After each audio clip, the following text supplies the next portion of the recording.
You will hear a number of different recordings, and you will have to answer questions on what you hear. There will be time for you to read the instructions and questions, and you will have a chance to check your work. All the recordings will be played once only.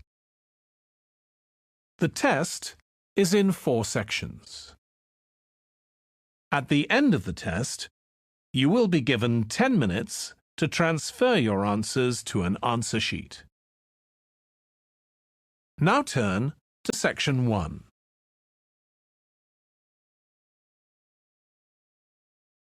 Section 1. You will hear a man telephoning a friend to find out about their local public library. First, you have some time to look at questions 1 to 4.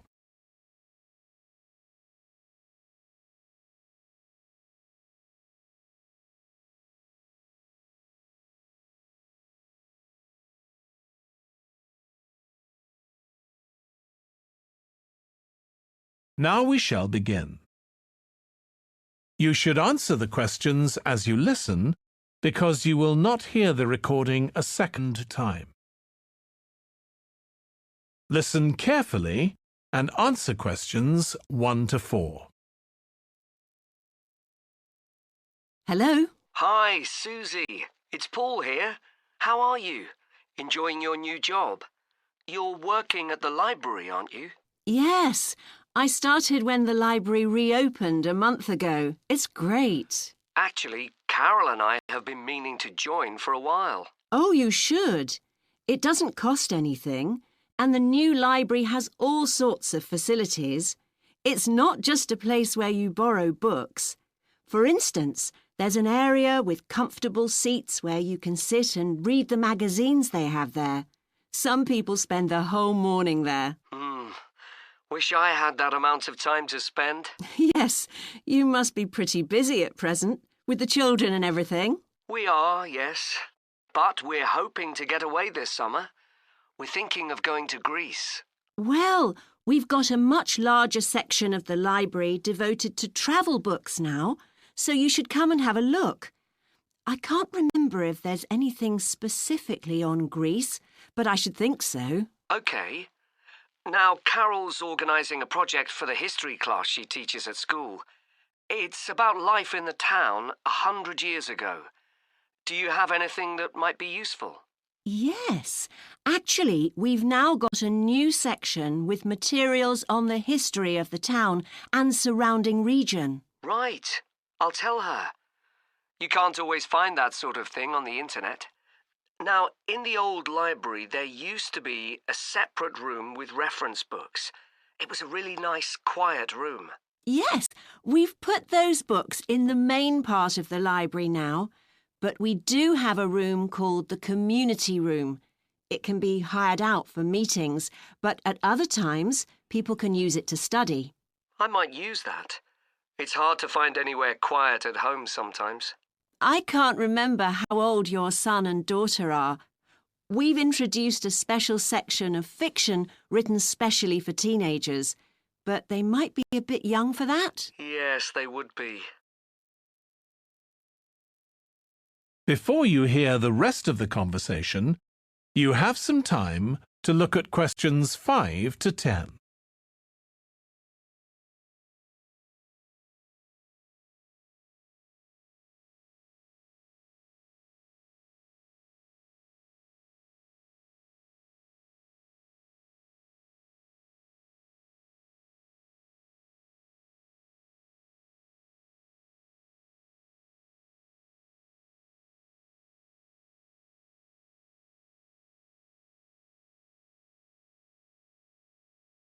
Now listen and answer questions 5 to 10. Well, we do have lots of activities for younger children. Yes? For example, we have a science club.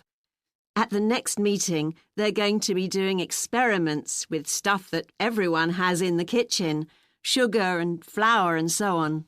They might be interested, yes. And we have a competition for children called Reading Challenge. That doesn't begin until after the end of term. They have to read 6 books, and they get a certificate if they manage it. So that gives them something to do while they're on holiday, instead of getting bored. That's the idea. And there's special activities for adults too. On Friday, we have a local author called Tanya Streep, who's going to be talking about her new novel. It's called Catch the Mouse, and she based the story on a crime that actually took place here years ago. Right. We're not free on Friday, but I'll look out for the book. Now, this probably isn't for you, but we do have IT support available for members. We get quite a few older people coming along who are wanting to get up to speed with computer technology. It's on Tuesday mornings. They don't need to make an appointment or anything. They just turn up. Well, my mother might be interested. I'll let her know. OK. And there's another service which you wouldn't expect from a library, which is a free medical checkup. The hospital arranges for someone to come along and measure the level of sugar in your blood, and they check cholesterol levels at the same time. Really? Yes, but that's only for the over 60s, so you wouldn't qualify. OK. Well, I'll tell my mother. She might be interested. What other information? Well, we do have a little shop with things like wall charts and greetings cards, and also stamps, so you can post the cards straight away, which is really useful. Yeah.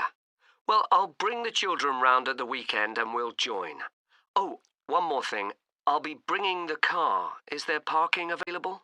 Yes, and it's free in the evening and at weekends. Perfect. Well, thanks, Susie. See you soon. That is the end of section 1. You now have half a minute to check your answers.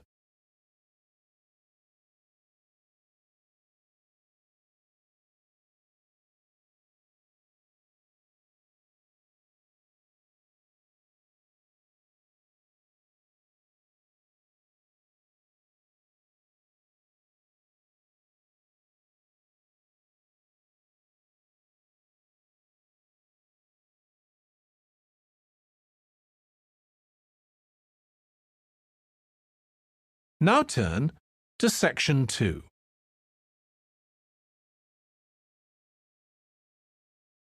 Section 2. You will hear part of a training session for new employees at a large travel company. First, you have some time to look at questions 11 to 17.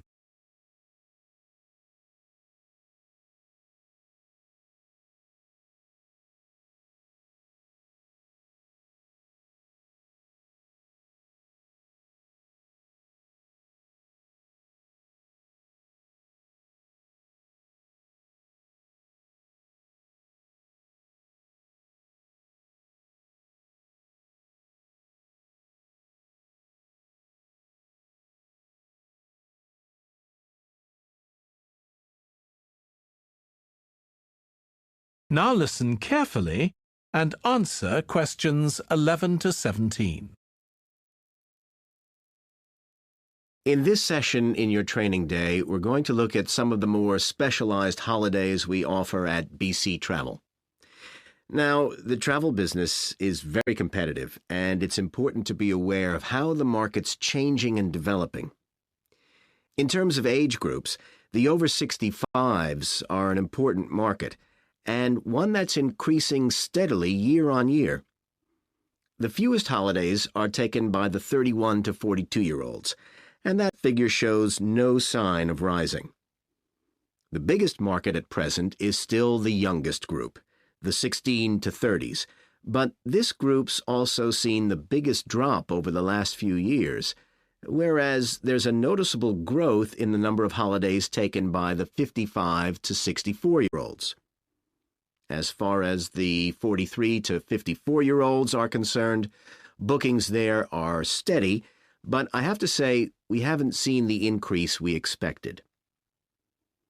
One trend we're noticing with nearly all age groups is the growing popularity of holidays in which clients do some kind of specialized activity. I'm not talking here about adventure holidays where clients take part in high-risk activities like white water rafting just for the thrill of it. Activity holidays usually involve rather less high-risk sports or things like art and music. They're not necessarily cheaper than ordinary holidays, often the opposite in fact, but they do often take place outside the main tourist centers, which gives an opportunity for clients to find out more about the local people and customs. And many say this is one of the most positive features of these holidays. Of course, they offer the chance to develop a new skill or talent, but clients often say that more than this, it's the chance to create lasting relationships with other like-minded people. That's the main draw.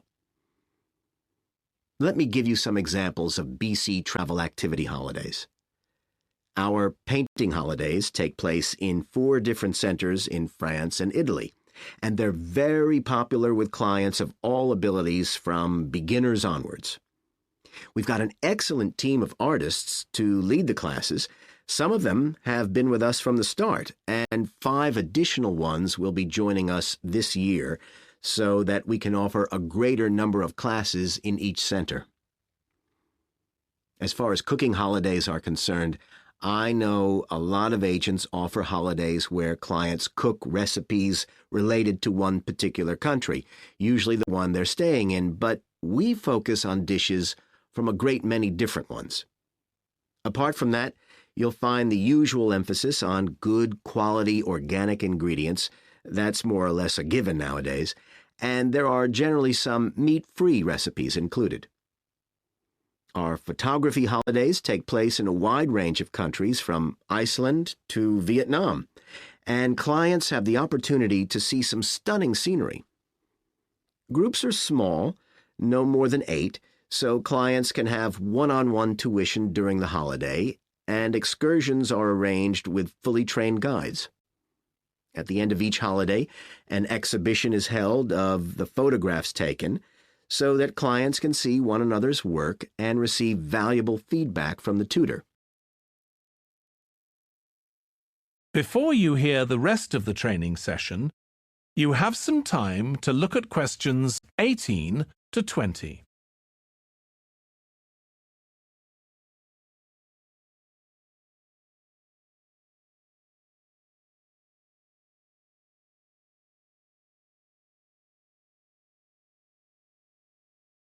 Now listen and answer questions 18 to 20.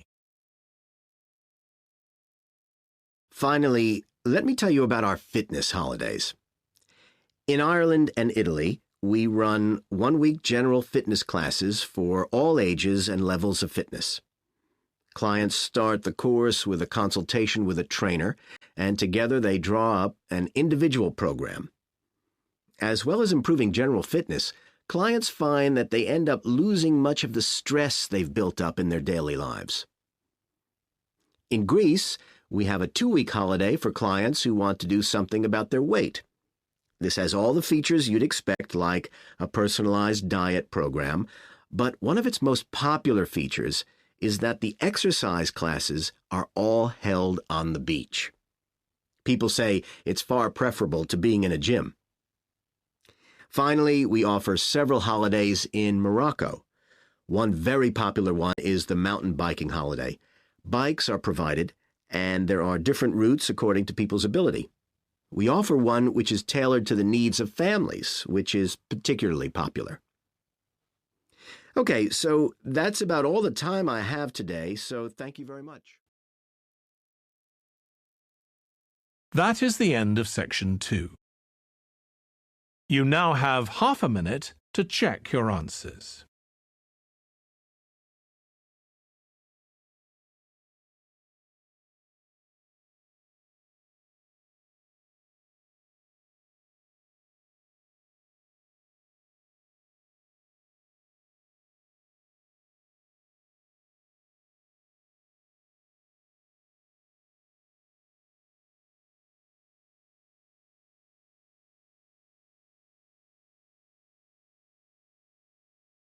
Now turn to Section 3.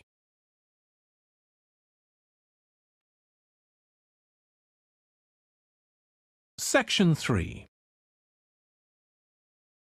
You will hear two tourism students called Natalie and Dave talking about the tourism case study they are doing. First, you have some time to look at questions 21 to 26.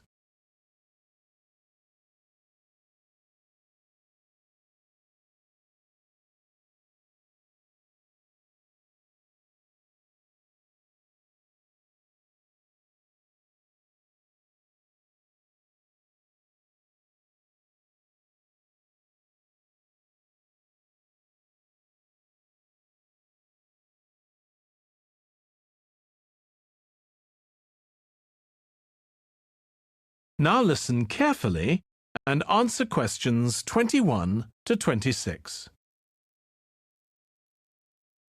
Dave, I'm worried about our case study. I've done a bit of reading, but I'm not sure what's involved in actually writing a case study. I missed the lecture where Dr. Baker talked us through it. OK, well, it's quite straightforward. We've got our focus.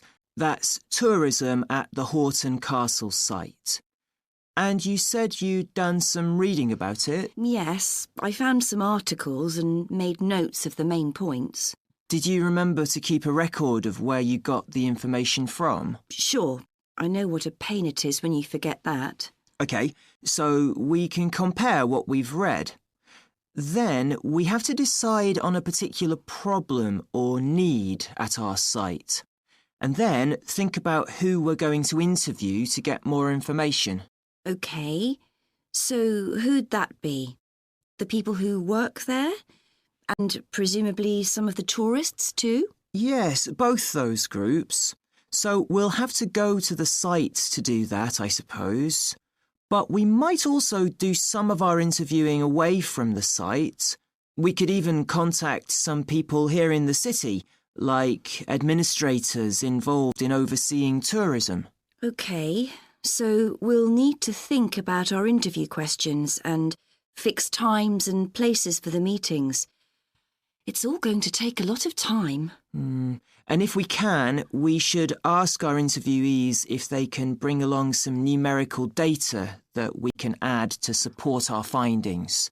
And photographs? I think we have plenty of those already. But Dr. Baker also said we have to establish with our interviewees whether we can identify them in our case study or whether they want to be anonymous. Oh, I wouldn't have thought of that. OK, once we've got all this information, I suppose we have to analyse it. Yes, put it all together and choose what's relevant to the problem we're focusing on, and analyse that carefully to find out if we can identify any trends or regularities there. That's the main thing at this stage, rather than concentrating on details or lots of facts. OK, and then once we've analysed that, what next? Well, then we need to think about what we do with the data we've selected to make it as clear as possible to our readers. Things like graphs or tables or charts. Right. Then the case study itself is mostly quite standard. We begin by presenting the problem and giving some background, then go through the main sections.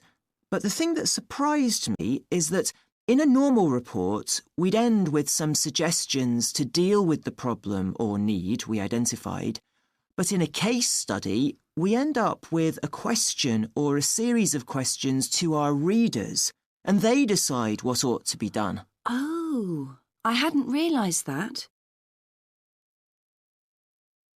Before you hear the rest of the discussion, you have some time to look at questions 27 to 30.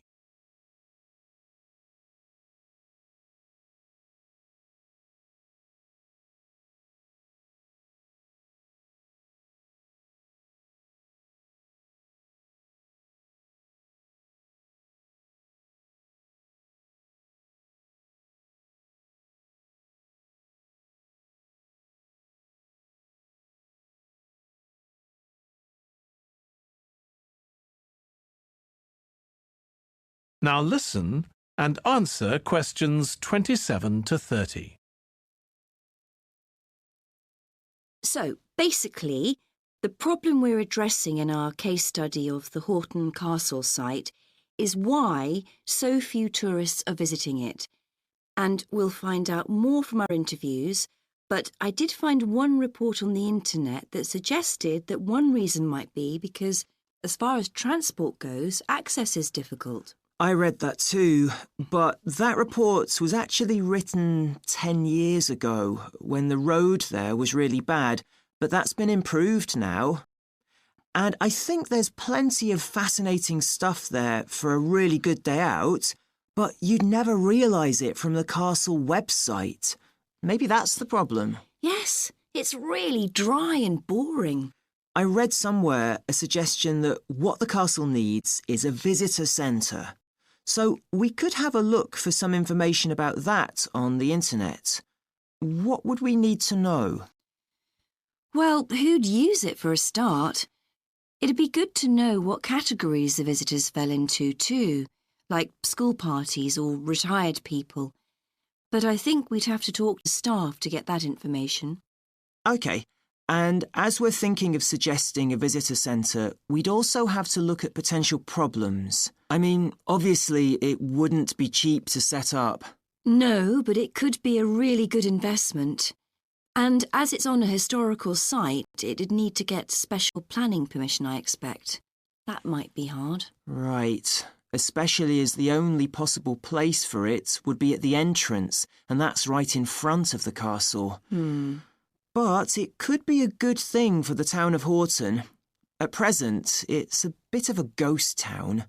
Once they've left school and got any skills or qualifications, the young people all get out as fast as they can to get jobs in the city, and the only people left are children and those who've retired.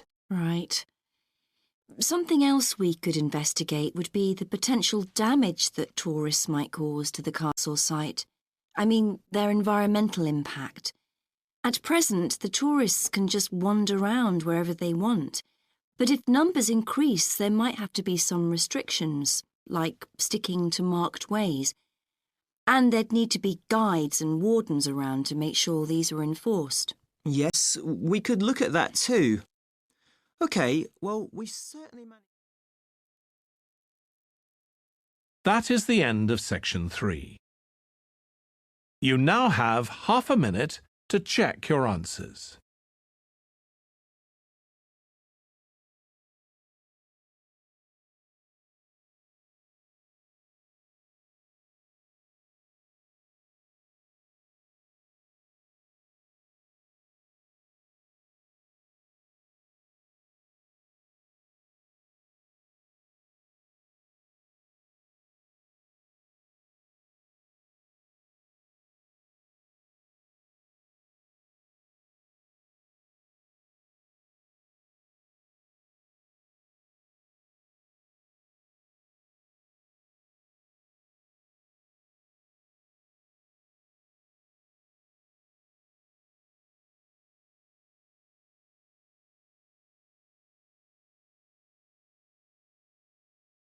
Now turn to section 4.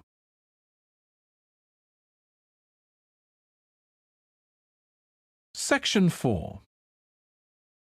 You will hear a lecturer on an environmental studies course discussing how birds are affected by environmental change. First, you have some time to look at questions 31 to 40.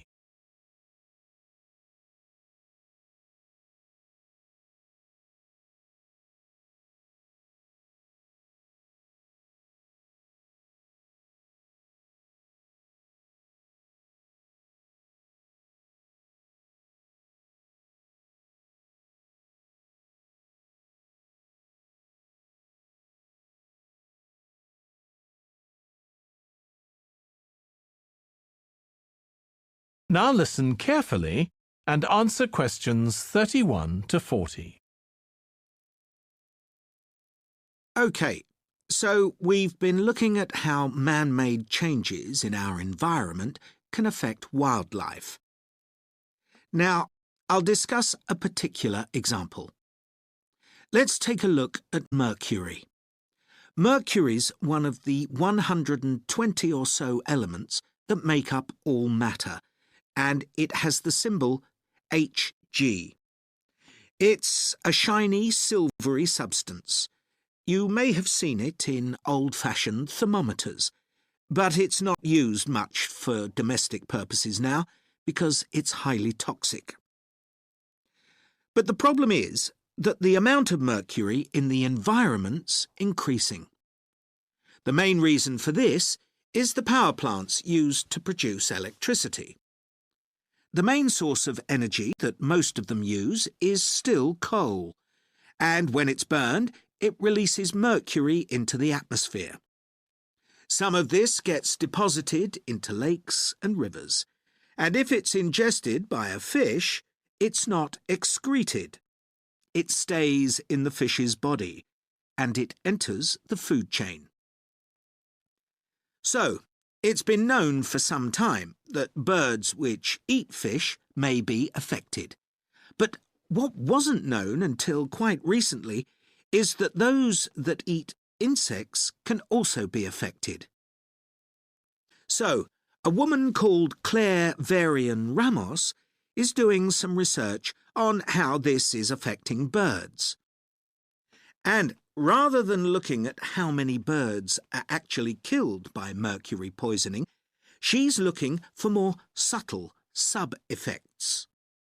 And these may be to do with the behaviour of the birds, or with the effect of mercury on the way their brain works, so whether it leads to problems with memory, for example. And she's particularly focusing on the effects of mercury on bird song. Now, the process of song learning happens at a particular stage in the bird's development. And what you may not know is that a young bird seems to acquire this skill by listening to the songs produced by its father, rather than by any other bird. And Varian Ramos has already found in her research that if young male birds are exposed to mercury, if they eat food contaminated with mercury, then the songs they produce aren't as complex as those produced by other birds. So, quite low-level exposure to mercury is likely to have an impact on male birds in a natural situation because it can mean that they're less attractive to female birds, and so it can affect their chances of reproduction.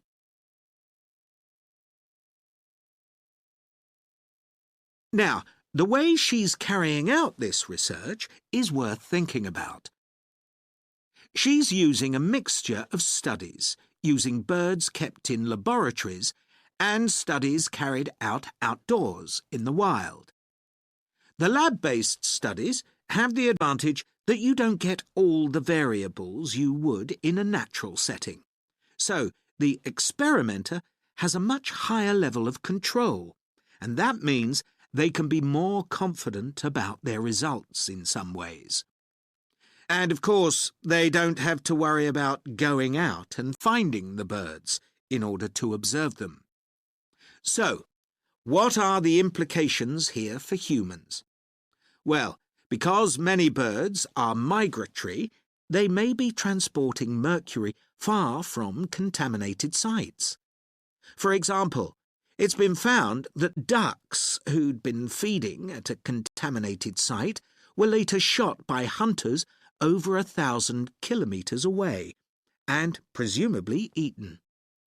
But these birds likely had mercury levels high enough to warrant concern for human consumption. In addition, going back to song learning by birds, we saw that this may be affected by mercury contamination. Well, we also know that in humans, mercury causes developmental delays in the acquisition of language. And in fact, this process is very similar in the brain regions it involves, and even the genes that are involved. But mercury contamination has other important implications for humans as well. It's now known that an unborn child can be affected if the food eaten by its mother contains high levels of mercury, and these effects can be quite substantial. In the end, it comes down to whether more value is placed on human economic well-being or environmental well-being. It's true there are new regulations for mercury emissions from power plants, but these will need billions of dollars to implement and increase costs for everyone. Some argue that's too much to pay to protect wildlife. But as we've seen, the issues go beyond that, and I think it's an issue we need to consider very carefully. That is the end of section 4.